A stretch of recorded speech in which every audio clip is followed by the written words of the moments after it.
Brain fact के मोअज़्ज़ज़ दोस्तों अस्सलाम वालेकुम। मैं हूं इरफान। दोस्तों पहले गज़ा की ताज़ा तरीन और खौफनाक सूरत हाल के बारे में आपको कुछ इत्तलात देना चाहता हूं। दोस्तों गज़ा में हालात इंतहाई ज़्यादा ख़तरनाक हो चुके हैं। इसराइल इस वक्त किसी कानून की पासदारी नहीं कर रहा और इंटरनेशनल कवानीन की धज्जियां उड़ा रहा है। ताज़ा तरीन इत्तलात इंतहाई ज़्यादा डरा देने वाली हैं, इंतहाई ज़्यादा खौफनाक है। इसराइल ने पैम्फलेट फेंके हैं फ़लस्तीन के इलाके नुसीरत में, जिसमें लोगों को इस इलाके से निकल जाने के लिए और इससे खाली कर देने के लिए कहा गया है। बल्कि अब उन्होंने इस इलाके पर फास्फोरस गैस बम्स फेंकना शुरू कर दिए हैं, फ़लस्तीन के मुख्तलिफ इलाकों में और ख़ासकर उन इलाकों में जहां पर बहुत ज़्यादा लोग मौजूद हैं। इस वीडियो में वाज़े तौर पर देखा जा सकता है कि किस तरह से इसराइल इन फास्फोरस बम्बों को निहत्ते शहरियों पर फेंक रहा है। याद रहे कि आलमी कवानीन के मुताबिक फास्फोरस बमों का इस्तेमाल मना है। ये बम नुसीरत के इलाके अल जलूत बिल्डिंग्स के करीब फेंके जा रहे हैं। हजारों लाखों लोग नॉर्थ गजा से इस इलाके में हिजरत करके आए थे और फिर वो लोग जो पहले से ही यहाँ पर रह रहे थे वो सारे इन इलाकों को खाली कर रहे हैं, क्योंकि इसराइली फौजियों के इस ऐलान के बाद कि इस इलाके को खाली कर दिया जाए और इस इलाके के लोग तेजी से इन इलाकों को खाली कर रहे हैं और भाग रहे हैं। यहाँ पर अफरा तफरी मची हुई है, हर कोई अपनी जान बचाने की कोशिश कर रहा है। इस वक्त हर तरफ मुसलसल और ना खत्म होने वाली आर्टिलरी शैलिंग की आवाजें सुनाई दे रही हैं। हर तरफ बेचैनी पाई जा रही है, हर तरफ खौफ का माहौल बना हुआ है।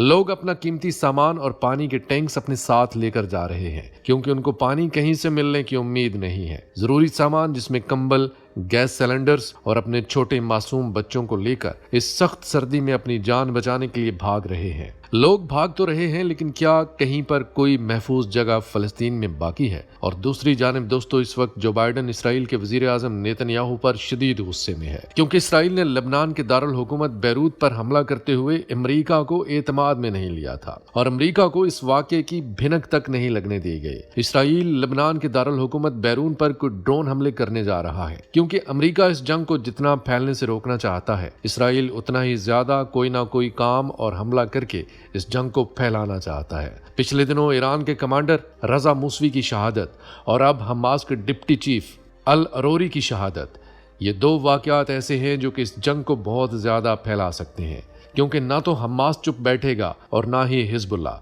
जिनके मुल्क लबनान में हमास के लीडर की शहादत हुई है। अल अरोरी हमास के सीनियर तरीन लीडर थे, जो कि 7 अक्टूबर से लेकर अब तक शहीद होने वालों में सबसे सीनियर लीडर हैं। इससे पहले अमेरिकी सदर जो बाइडन ने इसराइल को मना किया था कि वो हिजबुल्लाह पर कोई हमला न करे। इसराइली अथॉरिटीज ने इस बार किसी तरह के इजहार नहीं किया कि इस ड्रोन स्ट्राइक के बाद उनके क्या तासुरात हैं। यहाँ तक कि हिजबुल्लाह की बड़ी बड़ी धमकियों के बावजूद भी कि हिजबुल्लाह इसराइल पर बहुत बड़े हमले करेगी, इसराइली गवर्नमेंट ने किसी तरह का कोई बयान नहीं दिया। तमाम क्वेरीज के जवाब में इसराइली फौज ने सिर्फ इतना कहा कि हमारा फोकस हमास को खत्म करने पर है, और इसराइल ने इस बात का भी ऐलान कर दिया है कि हमास के लीडरान दुनिया भर में जहां कहीं पर भी मौजूद होंगे उनको हमले करके उनको खत्म कर दिया जाएगा। उन्होंने हमास के लीडरान की तस्वीर भी जारी कर दी है, और इसराइल जो हर बात में अमेरिका से सलाह मशवरा करता है, उसने इस हमले के बारे में अमेरिका से बिल्कुल मशवरा तक नहीं किया। और दोस्तों इसराइल के इस ऐलान के बाद कि वो दुनिया भर में हमास के लीडरान को निशाना बनाएगा, तुर्की ने इसराइल को सख्त वार्निंग देते हुए कहा कि अगर इसराइल ने ऐसा किया तो वो इसके नताइज के लिए तैयार रहे। और साथ ही तुर्की ने बहुत बड़ा कदम उठाया है इसराइल के खिलाफ।